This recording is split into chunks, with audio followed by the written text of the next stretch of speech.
When Lewis Hamilton climbs out of the Ferrari at Zandvoort, he does not talk about his own race. He points at Mercedes. They get the call, and it is done, he says. They do it right away, and he is right. On the same afternoon, Ferrari left him stuck behind Charles Leclerc for 8 laps.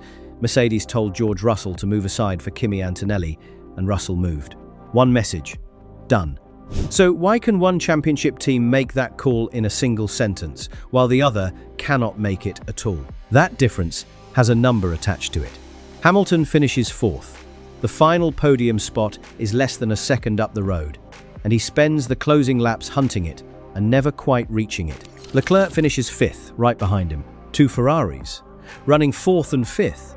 On a day both cars had the pace to fight for the podium. And the reason they finish where they finish is not Norris, and not the 2 Mercedes, and not the weather that upset the start. It is 8 laps in the middle of the race where Hamilton sits behind his own teammate, quicker, on better rubber, asking for a call and getting silence. Mercedes has the same problem on the same afternoon. 2 drivers, one of them faster, one of them needing to be let through. They solve it in one radio message. Ferrari lets it sit until the tyres and the track sort it out for them. Same decision, same day, 2 completely different teams, and Hamilton knows exactly which one he is driving for. This was supposed to be a day about other things. It is the final Formula One race Zandvoort will ever host, and it opens with Max Verstappen putting his Red Bull into the wall on the first lap in the damp, ending his last home Grand Prix before it even settles. Red flag, a standing restart. It should be remembered for the home hero crashing out, and for Norris fighting past Antonelli to win. Instead, the moment that travels furthest by the evening is a 7-time world champion on the radio, telling his own pit wall they are doing a great job of wasting his time. Step back for a second, because the standings are the whole reason this stings. Mercedes did not stumble into the lead. Antonelli has been on top of the championship for most of the season, with Russell backing him up, and the Silver Arrows have turned steady, ruthless work into a points machine. Ferrari signed Hamilton to break exactly that kind of grip. Instead, race by race, the gap has drifted the wrong way, and Zandvoort is a snapshot of why. One team knows what it is doing on the pit wall. The other is still deciding. Go back to lap 35. Hamilton has just pulled off the move of his afternoon, going past Oscar Piastri's McLaren for 5th. His car is alive. This is the same Hamilton who outqualified Leclerc the day before, who spent the whole weekend calling the setup change on his Ferrari unbelievable, while Leclerc searched for answers. He is the form driver in that garage, and now he is faster than everything in front of him except the leaders. The next car up the road is the other Ferrari. Leclerc is slower. Hamilton is on a different tyre with a clear pace edge, and the maths is simple. Let the quicker car through, and Ferrari has one driver free to chase the podium instead of 2 cars queuing behind each other and handing time to everyone ahead. And remember how he even got to this point. A rough Saturday and a poor sprint left him out of position, 7th on the road, before Ferrari found something in his car for Sunday. So when he catches Leclerc, this is the faster car, on the better tyre, asking to be let by so the team can chase more points. The most basic call in the sport. And it never comes. Hamilton waits. He tells the team he is quicker, that his tyres are in better shape, that they are losing time like this. Lap 41, lap 42, and still nothing. And then the line that lands on every highlight reel before the podium ceremony is even over. Great way of wasting time, guys. Good job. Sarcasm, over team radio, from a 7-time world champion to his own engineers, live on the world feed. There is real reason behind that outburst. He can see the race slipping away over a decision that should take one word. Watching his own team gift seconds to Norris and the Mercedes with every corner. By the time the sarcasm comes out on the radio, he has already spent laps asking nicely and getting nowhere. What makes it worse is what Ferrari is doing while Hamilton sits there. On lap 42, the team tells Leclerc to box. Leclerc ignores it and stays out. He comes in a lap later, on lap 43, and the stop is slow, and it spits him back out behind a fight between Carlos Sainz and Arvid Lindblad. A nightmare for him. The one upside is that it finally frees Hamilton into clear air, and Ferrari did not make that happen. The slow pit stop did. The cost of those laps is real. Every lap Hamilton spends nose to tail behind Leclerc. Both Ferraris are running slower than they can. The leader up ahead pulls away a few tenths at a time. The cars behind close in. Two red cars in a train are two red cars cooking their tires in each other's dirty air, going nowhere, while the race moves on without them. In a sport decided by tenths, Ferrari is pouring seconds down the drain and watching it happen live on its own timing screens. Now, watch the other garage. Late in the race, a virtual safety car pulls the leaders back together. Antonelli, the championship leader, has stopped for fresh, soft tires. Russell has stayed out, running second on older, harder rubber, holding track position. This is the exact shape of the Ferrari problem. A faster teammate stuck behind a slower one, with a rival up ahead worth chasing. On lap 65, Mercedes makes the call. Russell is told to let Antonelli through. And this is the part that stings if you are Hamilton. Russell does not love it either. He comes on the radio and pushes back, warns the team they are throwing away a double podium, asks whether Antonelli is even going to fight for the win or just cruise off in front. He is not happy. But he moves. One order from the pit wall, a short protest, and it is done. Antonelli is through and gone, a second and a half up the road almost at once, released to hunt Norris for the lead. There is a twist in it that makes Ferrari look worse, not better. The moment Antonelli went by, Russell became the slower Mercedes with a hungry Hamilton climbing all over the back of him. Mercedes had, in a way, dropped Russell into the exact position. Ferrari spent 8 laps refusing to solve, and Mercedes managed that too. Russell held Hamilton off. A late caution helped him do it, but at no point did that pit wall look like it did not know what it was doing. That is the whole thing. No committee, no 8 laps of silence, no slow pit stop doing the team's job for it. A decision made out loud and followed.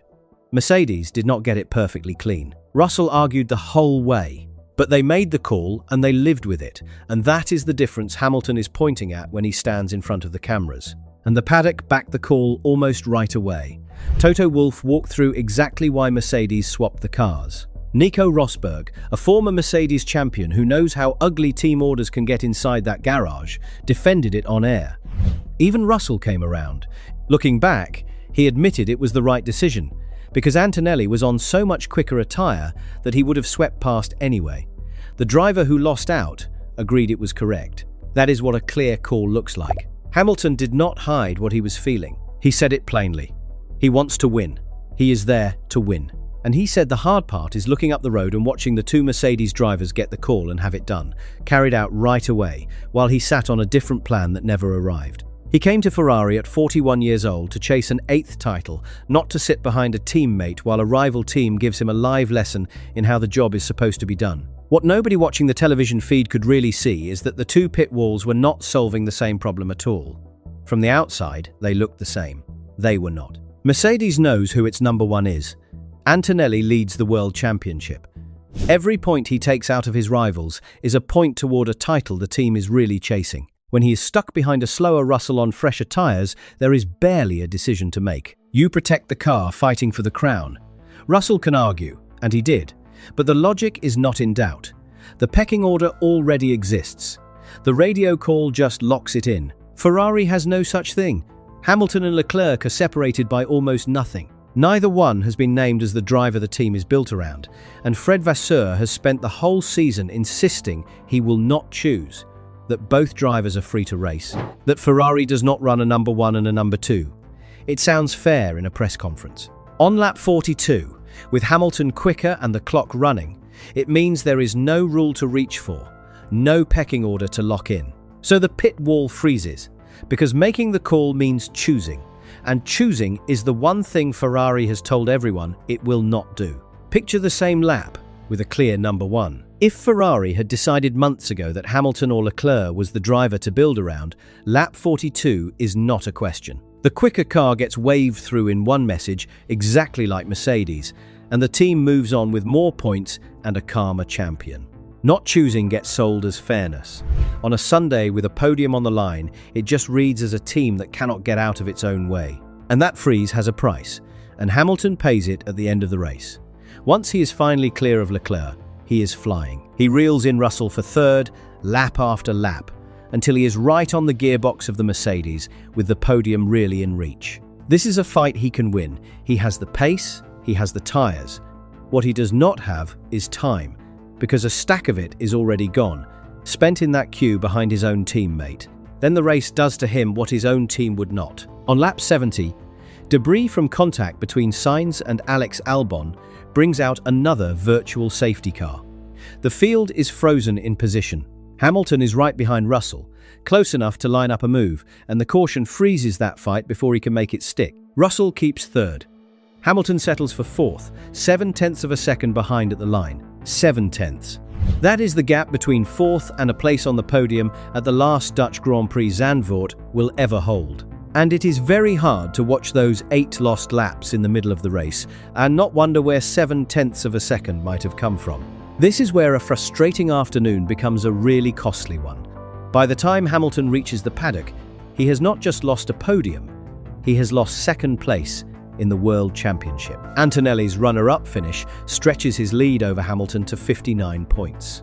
Russell, the driver who was ordered to move aside, the one who spent his race being managed by his own team, comes home third on the road and now sits second in the standings, level on points with Hamilton and ahead of him on countback. Hamilton drops to third, behind both Mercedes drivers. On a day one of those Mercedes drivers was told to get out of the way and still finished ahead of him at the flag, and still climbed above him in the title race. The direction of that gap is the worrying part. Hamilton came into the weekend 50 points behind Antonelli. He leaves it 59 behind. The gap did not just fail to shrink, it grew. On a weekend where the raw pace was there to take a chunk out of it. Read that back slowly. The team that made the hard call walked away with a double podium. Its championship leader further clear, and its second driver moved up to runner-up in the standings. The team that could not make the call finished fourth and fifth, watched its lead driver slide to third overall, and sent its 7-time champion to the microphones to talk about the rival garage instead of his own race. And in the constructors' table, Mercedes now leads Ferrari by 87 points, a gap that grows a little more every weekend. Ferrari leaves points sitting on the road being polite. And underneath all of it sits a quiet detail. Ferrari's failure to decide did not only cost Hamilton, it buried Leclerc too, dropping him into traffic on a slow stop he never wanted, on a lap he did not choose. 2 drivers, 1 pit wall that could not decide, both worse off at the flag. When a team refuses to pick, both cars carry the cost. So when Hamilton says he will take it offline, that he will go back and speak to them about it, the real question is what there is to say. The problem is not a slow strategist or a clumsy pit crew, even though the slow stop did not help. The problem is a decision the team keeps refusing to make, and a season that keeps handing it the bill. This is not a one-off either.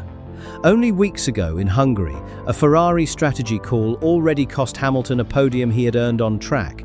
Different mistake, same route. A team that cannot make up its mind, paying for it one Sunday at a time. Vasseur will point to the calm, the steady hand, not turning 2 drivers against each other.